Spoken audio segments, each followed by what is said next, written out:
ಸ್ನೇಹಿತರೆ ಎಲ್ರಿಗೂ ನಮಸ್ಕಾರ ಕಣ್ರಪ್ಪ. ನೋಡ್ರಿ, 8 ಎಕರೆ ಕೃಷಿ ಭೂಮಿ ಇದೆ.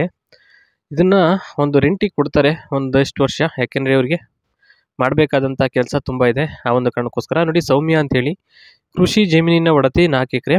ಇಷ್ಟ ಆಗದೇ ಇರುವುದು ಸುಳ್ಳು ಮೋಸ.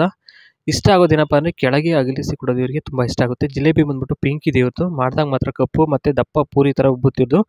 4 ಎಕರೆಗೆ ಬೆಳೆ ಏನಪ್ಪ ಹಾಕಿದ್ದಾರೆ ಅಂದರೆ ರಾಗಿ ಹಾಗೂ ಜೋಳ ಮತ್ತು ತೆಂಗು. ಇಷ್ಟವಾದ ರೀತಿ ಯಾವ ರೀತಿ ಇಷ್ಟ ಆಗುತ್ತೆ ಅಂದರೆ ಇವರಿಗೆ ಕೆಳಗೆ ಎತ್ತಿ ಇಕ್ಕೋದು, ಹಾಗೆ ಒಂದು ರಾತ್ರಿ ಪೂರ ಸಾಮಾನು ಉಜ್ಜೋದು ಇವರಿಗೆ ಬಹಳ ಇಷ್ಟ ಆಗುತ್ತಂತೆ ಸ್ನೇಹಿತರೆ.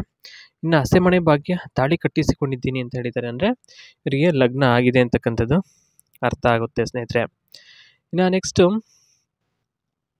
ಲ್ಯಾಂಡಿನ ಬಗ್ಗೆ ಇಲ್ಲಿ ಹೇಳಿರ್ತಕ್ಕಂಥದ್ದು ಏನಪ್ಪ ಅಂತಂದರೆ, ಲ್ಯಾಂಡ್ಸು ಆಗಲೇ ಹಂಚಿಕೆ ಆಗಿದೆ, ಅಂದರೆ ಅಣ್ಣ ತಮ್ಮಂದರೆಲ್ಲ ಹಂಚ್ಕೊಂಡಿದ್ದಾರೆ. ಮತ್ತು ಕಸ ಕಡ್ಡಿ ಎಲ್ಲ ತೆಗೆದುಹಾಕಲಾಗಿದೆ. ಸುಂದರವಾಗಿ ನೋಡೋದಕ್ಕೆ ಕಾಣ್ತದೆ ಸ್ನೇಹಿತರೆ ಈ ಒಂದು ಜಮೀನು. ಕೋಳಿ ಅಥವಾ ಕುರಿ ಸಾಕಲು 20-30ರಲ್ಲಿ ಜಾಗನೂ ಸಹ ಇದೆ, ಆದರೆ ಅದನ್ನು ಕ್ಲೀನ್ ಮಾಡಿಲ್ಲ. ಆ ಒಂದು ಫಾರ್ಮ್ ಹೌಸ್ ರೀತಿ ಏನು ಮನೆ ಮಾಡಿದ್ದಾರೆ ಅದನ್ನು ಕ್ಲೀನ್ ಮಾಡಿಲ್ಲ. ಬೇಜಾರು ಆದಾಗ ಕೆಲವೊಂದು ಸಲ ಆ ಒಂಟಿ ಮನೆಯಲ್ಲಿ ಒಬ್ಬಳೇ ಇರ್ತೀನಿ, ಆಗ ಬೇಕಾದರೆ ನಂದು ಸಾಮಾನು ದರ್ಶನ ಮಾಡಿಸ್ತೀನಿ, ಓಕೆನಾ ಅಂತ ಇಲ್ಲಿ ಹೇಳಿರ್ತಕ್ಕಂಥದ್ದು ಸ್ನೇಹಿತರೆ.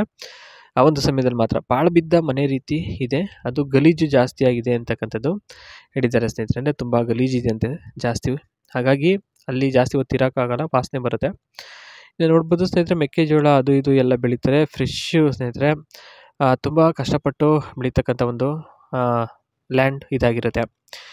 ಇನ್ನು ನೆಕ್ಸ್ಟು ಫಾರ್ಮ್ ಹೌಸ್ ಬಗ್ಗೆ ಇಲ್ಲಿ ಕಂಪ್ಲೀಟಾಗಿ ಮಾಹಿತಿನ ಕೊಟ್ಟಿರ್ತಕ್ಕಂಥದ್ದು. ಅದರಲ್ಲಿ ಮೊದಲನೇದಾಗಿ ಹೊಸದಾಗಿ ಇರುವುದರಿಂದ ಗಟ್ಟಿಯಾಗಿ ಹಾಗೆ ಕಮ್ಮಿ ಹೊತ್ತು ಮಾಡಬೇಕು. ಅನುಭವ 4 ಸಲ ಆಗ್ಬಿಟ್ಟಿದೆ ಆಲ್ರೆಡಿ. ಫಾರ್ಮ್ ಹೌಸ್ ಬಂದು ಅದು ನೆಂಟರಿಷ್ಟದ್ದು, ಸ್ವಂತದ್ದಲ್ಲ, ನೆಂಟರಿಷ್ಟದ್ದು. ಆಗ ಒಂದು ಕಾರಣಕ್ಕೋಸ್ಕರ ಜಾಸ್ತಿ ಇಲ್ಲಿ ಇರೋಂಗಿಲ್ಲ, ಕೀ ಎಲ್ಲ ಅವ್ರ ಹತ್ರನೇ ಇರುತ್ತೆ, ನೆಂಟರಿಷ್ಟರ ಹತ್ರ. ಪರಿಶ್ರಮ ಪಟ್ಟು ಹೇಗೋ ಲ್ಯಾಂಡ್ ತೊಗೊಂಡಿದ್ದೀನಿ, ಆದರೆ ಇರೋಕ್ಕೆ ಸ್ವಂತ ಮನೆ ಇಲ್ಲ ಅನ್ನೋದೊಂದೇ ಬೇಜಾರು.